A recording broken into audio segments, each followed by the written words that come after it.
presque 1 an et demi, Jérémy Sancière, un Gersois de 19 ans, était sauvagement tué lors des fêtes de la commune de Ney, dans les Pyrénées-Atlantiques. La justice organise ce soir la reconstitution de ce drame. Les 10 hommes mis en examen seront présents, mais depuis les faits, 2 d'entre eux ont été libérés, ce qui révolte les parents de la victime. Ils se sont confiés à Thierry Gardette et Nicolas Aldran.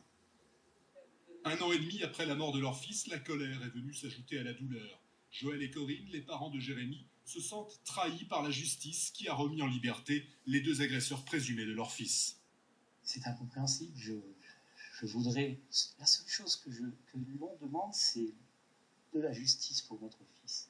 Dans la nuit du 21 au 22 août 2009, la fête de village Basson-Plein, à Naï, Jérémy est agressé sur ce pont par un groupe de 10 personnes. 6 coups de couteau et des coups de pied à la tête vont provoquer la mort du jeune homme. Un déchaînement de violence confirmé par le rapport d'autopsie. Des extraits du rapport sont publiés sur un site web créé en hommage à Jérémy par sa famille et ses amis. Après une telle barbarie, sa mère ne comprend pas la remise en liberté des meurtriers présumés.